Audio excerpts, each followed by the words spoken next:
수도 있겠지만 일어난다라는 그 자체는 이제 거저 받은 것에 머무르는 삶이 아니라 이제 일어나서 자기가 그렇게 구걸을 받았지만 자기도 누군가에게 그것을 베풀 수 있는 상태로 회복된 것을 이야기하는 것이잖아요. 성경의 말씀들이지만 가만히 이 말씀들의 의미를 들여다보면 다 우리에게 하시는 말씀 아닙니까? 우리도 여러 가지 형편과 어려움 가운데 누군가의 도움을 필요로 해서 사는 사람, 여러분 살아가면서 누군가의 도움을 안 받고 나는 홀로 그동안에 아주 당당하게 떳떳이 살았다고 할 수 있는 사람이 누가 있겠습니까? 다 이 사람 저 사람 신세지고 또 그 신세 가운데 남에게 피해까지 입히기도 하고 또 그 고마움에 대해서 다 표현도 못하고 갚을 길이 없다 할지라도 다 우리가요 스스로 할 수 없는 일이 있어서 누군가의 도움을 받습니다.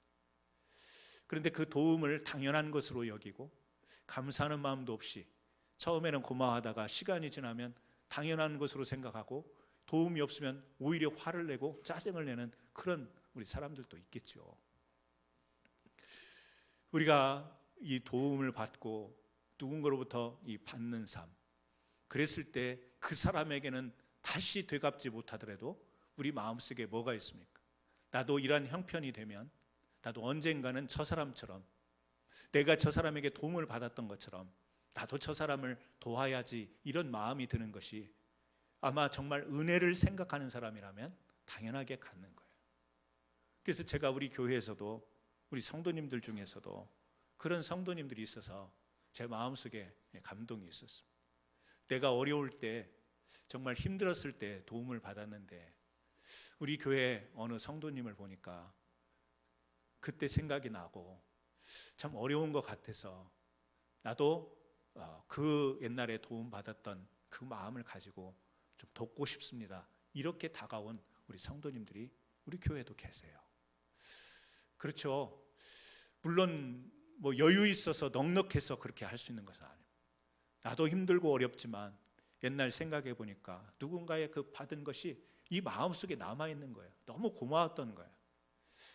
그래서 그것을 그 사람에게는 못 갚지만 그 은혜를 간직하고 있는 내가 어떤 어려움에 처해 있는 사람을 다시 도와줄 수 있는 것, 일으켜 세워줄 수 있는 것, 이것이 뭐냐면 은혜를 아는 자이고 고마움을 아는 자이고 그 은혜를 은혜되게 살아가는 사람의 모습인 것입니다. 그러므로 오늘 어찌 보면 우리가 이 삶을 하나님의 은혜로 살아간다고 이야기하는 것 속에 우리는 거저 받는 것에만 집중되어진 그 마음을 어떤 신앙으로 생각하면서 하나님의 우리에게 베풀어 주신 이 은혜는 공로 없는 은혜, 무조건적인 은혜, 너무 감사하다, 이렇게 신앙적으로 고백은 하면서도 실제 우리의 살아가는 삶의 현장에서는 그 은혜가 하나님으로부터만 오는 게 아니라 사람을 통해서 주어지는 것인데 그 은혜가 나에게서 딱 그쳐버리고 멈춰버린다면 우리는 참된 헤세드의 의미를 모르고 신앙생활하는 것이다. 신약에는 이 은혜가 카리스라는 단어로 써요. 뭐죠? 선물입니다. 우리에게 주어진 선물이에요. 정말 은혜예요. 구약의 헤세드, 신약의 카리스, 맥락을 보면 같은 겁니다. 사랑하는 성도 여러분, 오늘 우리가 참된 신앙을 할 때 또 우리가 얼마나 입으로 많은 하나님의 은혜를 찬송으로 간증으로 우리가 많은 은혜라고 하는 단어를 사용합니다. 그 은혜라는 단어를 사용할 때 내가 하나님이 뭔가 나를 도와주신 것 같고 나를 그 구렁텅이에서 건져주신 것 같은 그 내가 만족할 수 있는 상황을 은혜라고만 표현하지 말고 같은 구덩이에 빠져 있고 같은 기근에 있고 같은 환난에 빠져 있지만 그 가운데서도 나를 구원해 주신 그 하나님의 은혜를 생각하면서 나도 그 은혜에 적극 참여하겠다고 하는 자원하는 마음으로 서로를 돌볼 수 있는 그 마음이 있다면 우리 교회도 어렵지만 나 자신도 챙기기 어렵지만 그런 가운데서도 하나님이 주신 은혜를 생각해서 하나님이 만약에 나를 외면해버렸다면 하나님도 바쁘시다고 하나님도 지금 상황이 어렵다고 나를 외면해버리셨다면 나는 구제받을 길이 없었던 존재인데 하나님이 그러실 분은 아니지만 그런 은혜를 베풀어 주신다.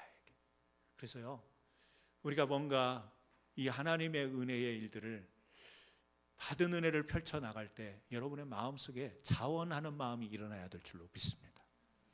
그래서 우리 선교 헌금합시다. 우리 구제합시다. 우리 교회 예산에 짜여 있지는 않지만 어떤 갑작스러운 어려움에 처해 있는 상황이 있으면 같이 도웁시다. 헌금이 아니라 그때는 연보인 것이죠. 합시다라고 할 때 여러분들이 자원하는 마음으로 참여할 수 있는 그런 은혜가 있기를 주님의 이름으로 축원합니다. 자원한다라는 단어가요, 이 은혜라고 하는 단어 곳곳에 같이 연결되어 있어요. 자원한다. 억지로 하는 게 아닙니다. 그 직장에서 최악의 상사가 그런 사람이라면서요, 신호등과 같은 사람. 가라, 멈춰라, 좌로 가라. 자기는 안 하면서 지시만 하는 사람이 직장에서 최악의 상사래요. 그리고 최악의 부하는 중국집 주방장과 같은 사람이래요. 왜냐하면 짜장면이요, 짬뽕이요, 탕수육이요, 오다가 들어와야 그 음식을 만들어내고 오다가 안 들어오면 전혀 아무것도 안 하는, 그게 이제 직장에서 다시 말하면 자발적인 게 없다라는 이야기겠죠.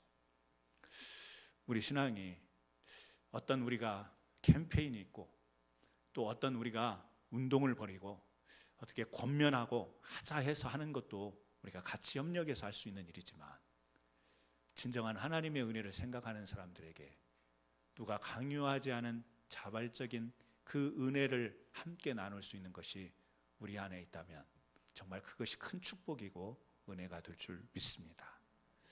헷세들을 생각해 봅니다. 룻기서의 헷세들을 생각해 봤습니다.